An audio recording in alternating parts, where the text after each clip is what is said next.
계속해서 로마서 말씀을 강의하고 있습니다. 로마서 10장 1절에서 3절은요, 특별히 그 바울의 소원, 갈망이 드러나 있는 말씀이기도 해요. 오늘 주제는 이렇습니다. 따라해 볼까요? 원하는 바와 구하는 바. 바울의 원하는 바, 구하는 바는 한 가지밖에 없어요. 그것은 뭐냐면 유대인들에게, 이방인들에게 복음 전하는 거예요. 할렐루야. 예수 생명, 예수 능력, 그 은혜를 전하는 것이 그의 인생의 전생애의 소원이고 갈망이었어요. 2016년, 그러니까 어제 날짜입니다. 10월 11일 날 고 언더우드 선교사의 손자인 그 리처드 언더우드 이 선교사님이 연세대 대학교에 초빙을 받아서 언더우드 그 서거 100주년을 기념하는 공개 강좌에 참석했습니다. 그리고 그곳에서 이런 주제의 얘기를 했어요. 그 연세대를 향한 충고의 메시지를 전했어요. 리차드 언더우드, 그러니까 언더우드 선교사님의 이 손자는요, 은퇴 선교사이기도 하고요, 국제 서울 외국인 대학교 총감이기도 했어요. 활발한 사역을 했죠. 근데 이 손자 언더우드가 그곳에 가서 그 100주년을 기념하는 공개 강좌에서 한국인 교수님하고 그 이 손자분하고 두 가지 강좌를 열었습니다. 그때 이런 얘기를 했습니다. 언더우드 선교사는 오직 한 가지 이유로 이곳 한국에 왔습니다. 그것은 살아계신 하나님의 아들이 이 세계의 구원자이시고 또 그렇기 때문에 그 예수의 복음을 전하기 위해서 이곳에 학교를 세우고 또 이곳에 오셔서 선교 사역을 했습니다. 그리고 이어서 이렇게 얘기합니다. 연세대가 언더우드 선교사의 삶과 사역을 기리고자 한다면 그가 무엇을 위해 살았는지를 반드시 기억해야 합니다. 라고 얘기했습니다. 지금은 이제 스카이대 중에 하나잖아요. 그죠? 너나 할 것 없이 가고 싶어 하는 학교. 서울대가 아니면 그쪽으로, 고려대나, 그죠? 다들 가고 싶지 않으셨어요? 저희 그 목회자들도 그 학부를 다 졸업하고 난 다음에는 연세대로 또 석사 과정이나 이렇게 또 가고자 하는 그런 생각도 많이 합니다. 그만큼 인지도가 높기 때문에 그런 걸 꿈꾸면서 요즘 사람들이 로망의 대상으로 삼고 있죠. 그런데 이 선교사님이, 손자 선교사님이 얘기하는 거예요. 지금 그 연세대가 방향을 잃고 가고 있다라고 일침을 가하는 얘기를 했습니다. 그리고 이어서 말합니다. 그것은 이 땅의 모든 사람들이 믿음과 겸손에 이르고 예수 그리스도와 하나님을 진심으로 전심으로 사랑하는 예배의 자리로 나오는 것, 그것이 연세대가 앞으로 가야 할 길입니다 라고 말했습니다. 또한 물론 연세대 안에는 이런 언더우드 선교사의 삶을 이어가고자 하는 이들이 많이 있습니다 라고도 인정해 주었습니다. 그런데 한편으로 전체적으로 이것이 그 중심 사역과 목적으로 나타나고 있지 않다라고 아주 정확하게 지목하면서 이것이 자기의 말이 아니고 2주 전에 하나님께서 기도 중에 자기에게 음성으로 들려주셨고 그 음성을 들려주신 말씀이 바로 이 이야기라고 하면서 100주년 공개 강좌에서 신학대학교 신학과 학생들이 드린 예배 채플실에서 이 연설을 했다고 합니다. 참 안타깝기도 합니다. 많이 안타깝습니다. 복음의 정신, 십자가 정신으로 세워져서 이 나라 이 민족의 한 획을 이어가고 또 큰 틀이 되어준 이 학교가 그 본질을 많이 상실하고 지금은 인류대 아주 높은 인지도를 갖고 있는 이 대학교로 사람들에게 인정은 받고 있지만, 그런데 사실 생각해 보면 이렇습니다. 이 세상 다 하나님이 창조하신 거잖아요. 그렇죠? 예. 근데 창조하신 이 세상에서 어떤 게 가장 중요할까 생각해 보면, 하나님이 창조하신 것 안에서 살아가는 우리에게 가장 중요한 것은 다른 거 아니고 주님 잘 믿는 거 아니겠어요? 그죠? 주님이 이 세상을 우리에게 주신 이유는 한 가지 목적이에요. 주님도 잘 믿으라고. 그죠? 주님도 잘 믿고 주님도 잘 섬기라고 우리에게 주신 거잖아요. 근데 주님을 잘 안 믿고 지식을 더 많이 갖추고 더 많은 것을 알고 더 많은 것을 누린들 그 본질을 떠나면 무슨 의미가 우리에게 있겠어요? 맞죠? 예. 그래서 우리 믿음의 사람들은 항상 믿음의 본질을 계속해서 점검하고 스스로를 복음 안에서 비춰볼 수 있는, 조명할 수 있는 그런 영적 분별력들이 있어야 합니다. 언더우드 가족은 대를 이어서 복음을 전했습니다. 그리고 손자 이 언더우드 역시도 제가 연설하는 사진을 봤더니 백발 노인이시더라고요. 많이 연세가 드셨습니다. 평생을 가면서 그들의 마음속에는 이 한국 땅에 복음이 전해지길 원하는 거예요. 바울의 마음속에도 이 복음이 자기의 동족들, 유대인들에게 전해지길 원했습니다. 너무 간절히 원했습니다. 소원이었습니다. 오늘 보면 원하는 바, 구하는 바 한 절에서 반복적으로 강조하고 있죠. 그러니까 그의 정말 간절한 소원이 이거였어요. 예. 정말 너무나 간절하게 그 백성들에게 복음이 전해지길 원하는 거예요. 예. 그 지난주에도 얘기했지만 우리 세현이가 학교 친구 3명을 초청 대상자로 삼고 있다고 그랬는데, 초청이 되든 안 되든 상관없는 거라. 하나님은 그 중심을 세워나 기뻐하시는 거야. 그지? 그러니까 바울은요, 일평생을 살면서 이것이 그의 간절한 소원이었어요. 그의 꿈이었어요. 항상 기대하는 바였어요. 예.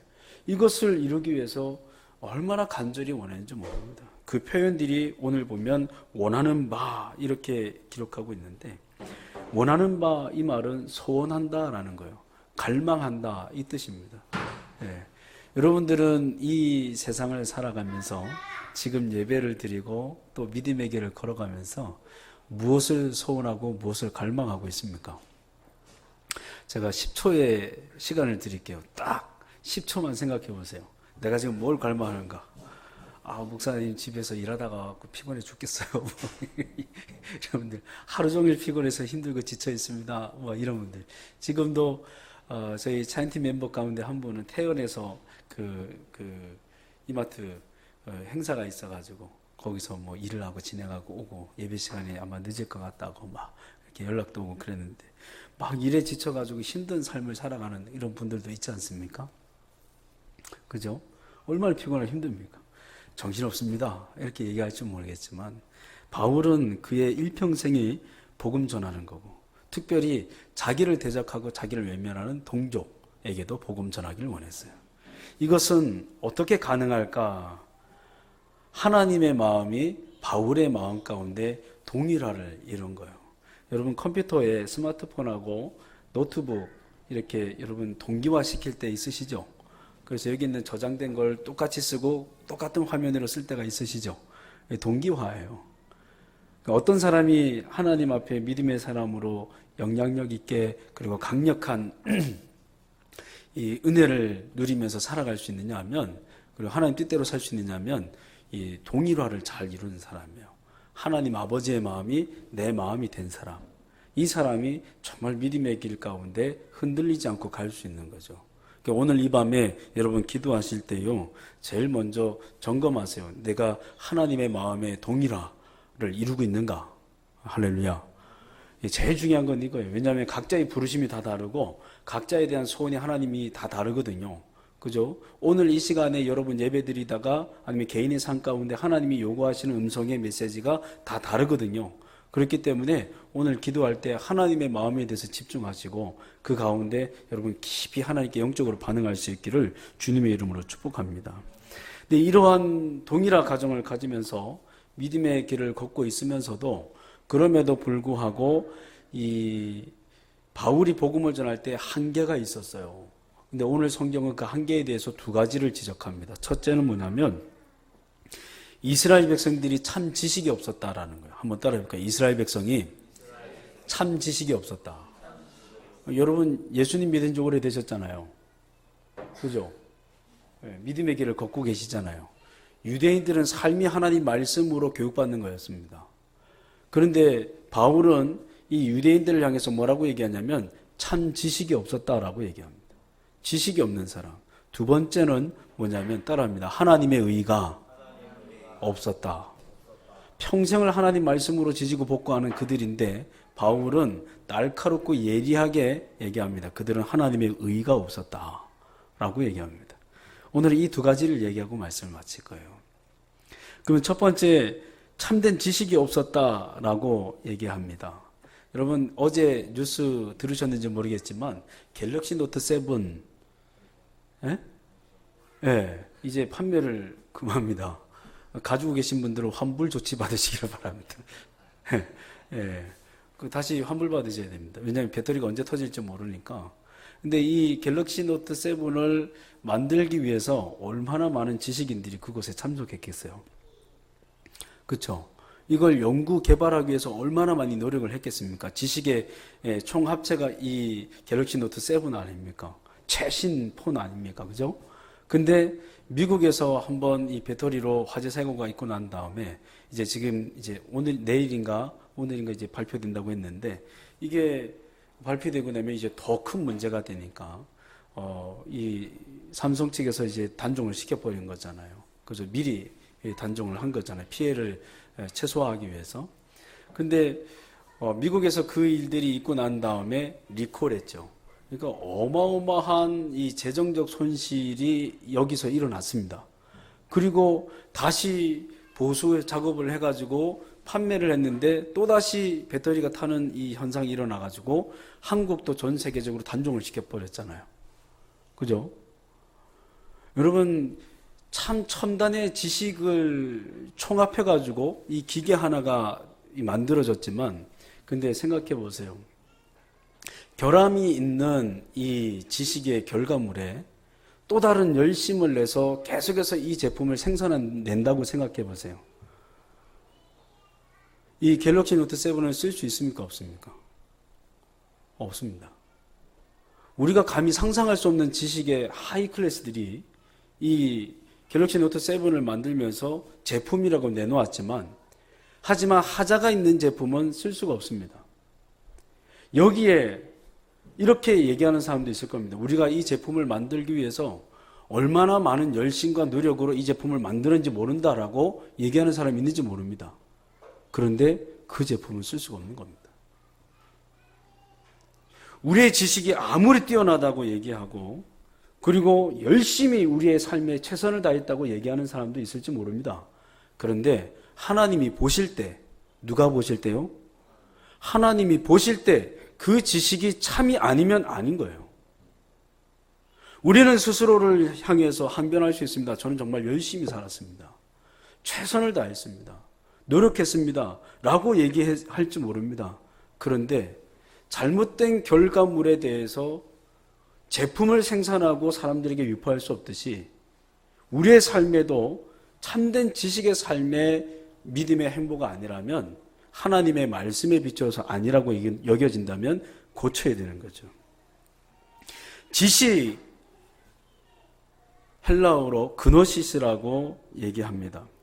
바울은요, 유대인들이 가지고 있는, 이스라엘 백성들이 가지고 있는 이 지식에 대해서 다음과 같이 평가하고 있어요. 로마서 2장 17절 말씀인데 화면을 통해서 한번 읽어볼게요. 시작. 유대인이라 불리는 내가 유대인이라고 불리는 내가 율법을 의지하고 하나님을 자랑하는가? 라고 얘기합니다. 무슨 말입니까? 유대인들은 율법을 엄청나게 잘 지켰다는 얘기예요. 그런데 여러분 생각해 보세요. 율법을 지키면서 하나님 자랑할 수 있습니까? 없습니까? 불가능합니다. 율법에 대해서 완벽하게 살 수 있는 사람이 있습니까? 없습니까? 없습니다. 오히려 율법을 행할수록 보통 선한 양심을 가지고 있는 사람이라면 어떤 마음을 가져야 되냐면 죄의식을 느껴야 합니다. 왜냐하면 율법을 지키기 위해서 그것을 지키지 못하기 때문에 어떻게 해요? 정죄감이 들 수밖에 없으니까. 율법에 정직한 사람은 정죄감이 드는 것이 마땅한 겁니다. 이런 사람은 하나님을 자랑할 수 없어요. 다시 말하면 유대인들은 자신들도 지킬 수 없는 지식에 심취해서 그리고 뭔가를 만들어내서 살고 있으면서도 불구하고 그리고 완벽하게 살 수 없는 자기네들 인생임에도 불구하고 어떻게 얘기하고 있어요? 하나님을 자랑하고 있는 모순된 삶을 살고 있다고 성경은, 바울은 지적하고 있는 겁니다. 오늘 성경이 얘기하고 있는 바울의 이 지식, 그노시스는 어떤 의미냐면 정확하고 온전하고 충만하고 완전하다, 이런 뜻을 가지고 있습니다. 근데 정확하고 온전하고 충만하고 완전하다는 의미, 이것은요, 다시 말하면 단순한 머릿속의 계산이 아니라 그노시스는 어떤 의미냐면 진짜로 경험을 통해서 자기에게 나타난 완전함, 정확함, 충만함, 이런 뜻을 가지고 있다는 거예요. 무슨 말이냐면 그들이 진짜 율법을 안다 그러면 그 말씀을 통해서 하나님을 경험할 수 있어야 된다는 얘기예요. 반대로 얘기해서 그들이 자랑하고 외치고 하나님까지 얘기하고 있는 그들의 일상에 가지고 있는 지식은 하나님이 없는, 하나님을 모르는 지식이라는 얘기죠. 다시 말하면 참 지식이 아니라는 얘기입니다. 마태복음 15장에 보면 바리새인과 서기관들이 예수님과 논쟁합니다. 떡을 떼먹는데 제자들이 손을 안 씻는다는 얘기예요. 근데 그때 예수님이 그 바리새인과 서기관들에게 이런 얘기를 합니다. 어째서 너희들은 너희들의 유전으로 하나님의 법을 어기느냐라고 얘기합니다. 너희들은 부모를 공경하라는 말을 듣지 못했느냐? 부모를 공경하지 않고 너희들이 헌금을 받아가지고 하나님을 위해서 행하는 일이면 됐다고, 부모를 공경할 필요 없다고 가르치는 것, 이것은 율법에 어긋나지 않느냐? 이런 사람은 어미나 아비를 해방하는 자는 반드시 죽는다는 말을 너희들은 성경을 통해서 못 배웠느냐고, 율법에 못 배웠느냐고 예수님께서 지적합니다. 다시 말하면 유대인들은 그들이 지키지도 못하는 유전을 가지고 그것이 참 지식인 것처럼 착각하고 살아가면서 그것에 대해서 행위에 대한 부분들은 강조하지만 정작 자기들은 그 말씀대로 살지 못하는 참 지식이 없는 삶을 살아가고 있다고 얘기한 거죠. 이들에 대해서 주님이 이렇게 얘기합니다. 아주 이 마태복음 15장 8절인데요. 한번 읽어보겠습니다. 시작. 이 백성이 입술로 나를 공경하되 마음은 내게서 멀도다. 이런 말씀을 볼 때마다 우리 스스로에게 한번 되돌이킬 수 있는 기회가 될 수 있기를 바랍니다. 저 역시도 마찬가지입니다. 이 말씀을 준비하고 전 6시에 리허설을 한번 했거든요. 그러면서도 내가 진짜 하나님 말씀 가운데 서 있는가 한번 점검하게 되더라고요. 주님은 이런 사람들을 마태복음 15장 14절에서 뭐라고 얘기하냐면 소경이라고 얘기해요. 참 지식을 가지고 있지 못한 사람, 이 사람은 소경입니다. 소경이 소경을 인도하는 꼴이 되는 거죠. 예. 그렇기 때문에 바울이 원하는 바, 소원하는 바를 갖고 그들에게 다가서려고 노력하고 복음을 전하려고 하는데도 불구하고 이 복음을 받아들이지 않는 거예요. 거짓된 지식에 속아서 복음이 복음으로 느껴지지 않는 거예요. 한 젊은 부부가 새로 동네에 이사했어요. 그래서 그날 짐을 다 정리하고 다음날 아침에 사랑하는 아내가 맛있는 이 아침을 차려가지고 식사를 하기 시작했습니다. 근데 창문 너머로 옆에 있는 집 이 가정에서 가정주부가 빨래를 널기 시작하는 거예요. 근데 그 빨래를 보니까 하나같이 깨끗하지 않고 얼룩이 있는 거예요. 왜 이렇게 더럽게 빨래를 할까?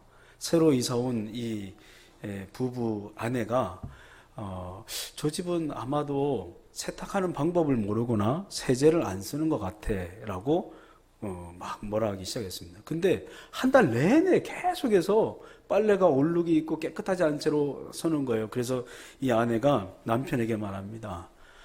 내가 가가지고 빨래하는 법을 가르쳐줘야 되겠다고 막 얘기합니다. 한 달이 지났습니다. 근데 갑자기 깨끗한 빨래가 널리기 시작했어요. 어떻게 된 일일까요? 맞춰보세요. 예? 창문을 열었어요. 아주 비슷한 답이에요. 예? 예, 닦았어요. 어느 날 한 달 만에 남편이요. 그 말을 매일 듣다가, 아내가 하는 말을 매일 듣다가 남편이 창문을 닦아버렸어요. 창문을 닦으니까 빨래가 어떻게 보여요? 깨끗하게 보이는 거예요. 무슨 말이에요? 유대인들이요, 잘못된 지식의 렌즈로 세상을 보기 시작하고 하나님의 말씀을 보니까 말씀이 안 보이는 거예요. 여러분, 예수 그리스도 참 복음의 지식을, 깨끗한 렌즈를 여러분이 소유할 수 있기를 주님의 이름으로 축복합니다. 두 번째, 이 바울이 복음을 전할 때 문제가 뭐였냐면 그들에게는 하나님의 의가 없었어요. 하나님의 의가 없었습니다. 우리 로마서 3장 22절을 한번 읽어보겠습니다. 로마서 3장 22절입니다. 시작. 곧 예수 그리스도를 믿음으로 말미암아 모든 믿는 자에게 미치는 하나님의 의니 차별이 없느니라. 다시 말하면 하나님의 의가 없었다는 얘기는 예수 그리스도가 없었다는 얘기예요. 하나님의 의는 예수 그리스도입니다. 이 구절을 제가 로마서 3장을 얘기하면서 여러분들에게 소개할 때 의는 하나님과의 바른 관계라고 소개했어요.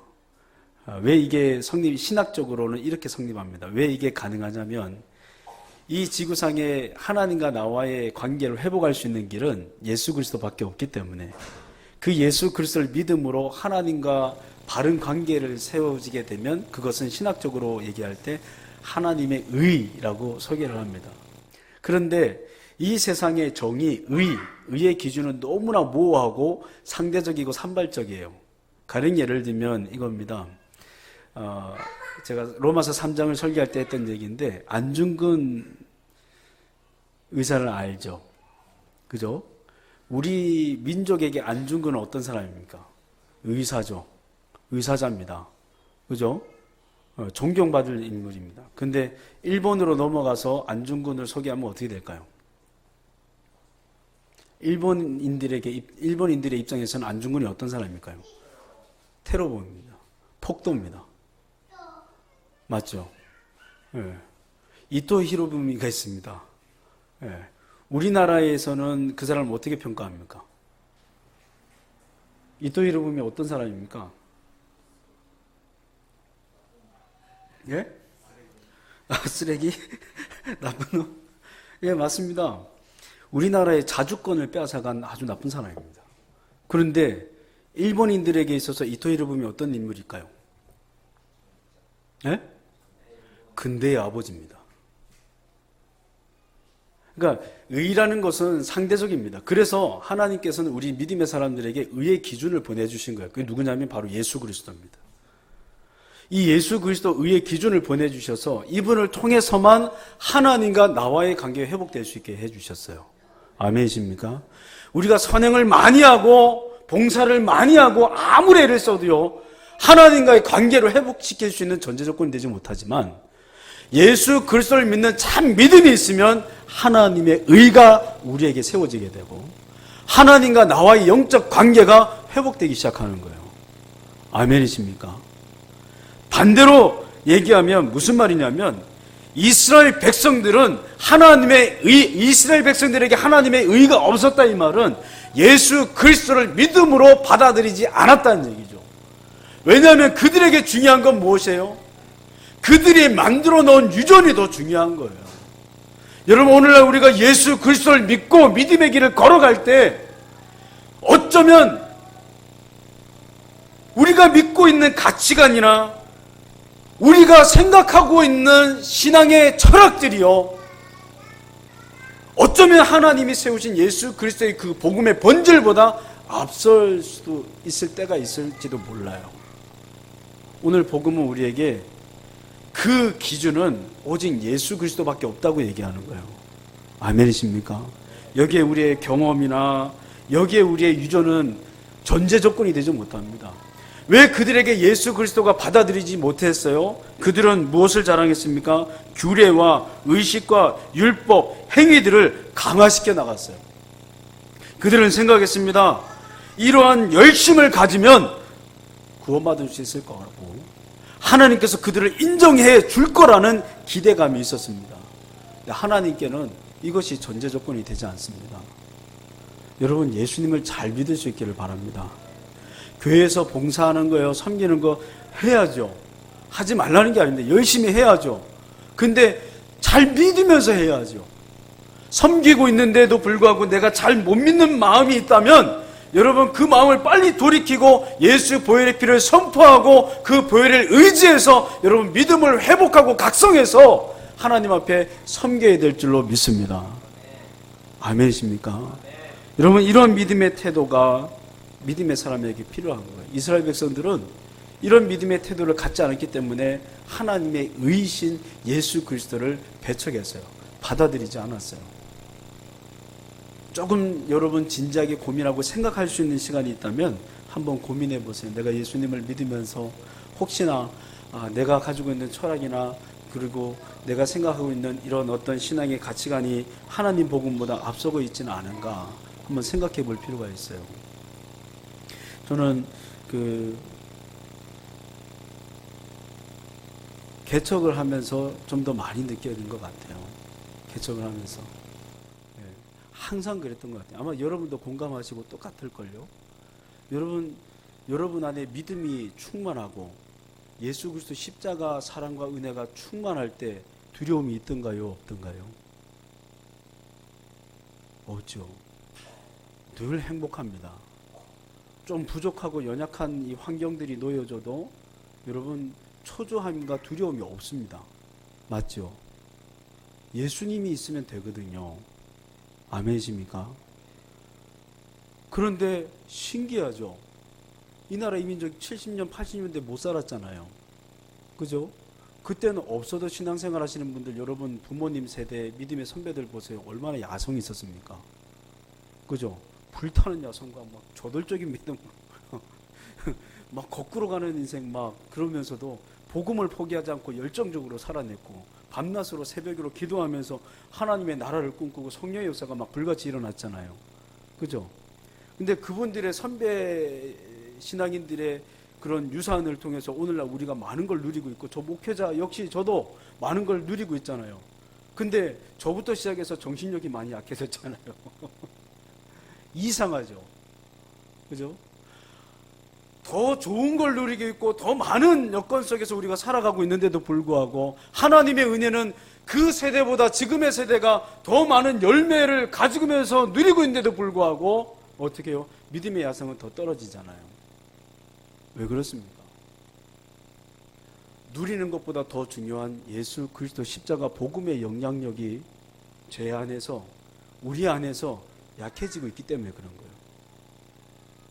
중요한 것은 그 어떤 것이 중요한 게 아니라 내 안에 진짜 예수 그리스도 그 복음이, 유대인들이 거부한 그 복음이, 유대인들이 외면한 그 복음이, 유대인들이 생각했던 유전보다도 하찮게 여겼던 그 복음이 오늘날 우리에게는 진정한 생명으로 여겨지고 있는가, 참된 능력으로 받아들여지고 있는가, 이것이 더 중요한 거예요. 잠언 30장 12절 말씀, 마가복음 7장 9절을 한번 읽어볼게요. 읽겠습니다. 시작. 너희가 주님이 유대인들을 향해서 지적한 이 말씀이죠. 또 읽어봅니다. 잠언 30장 12절입니다. 시작.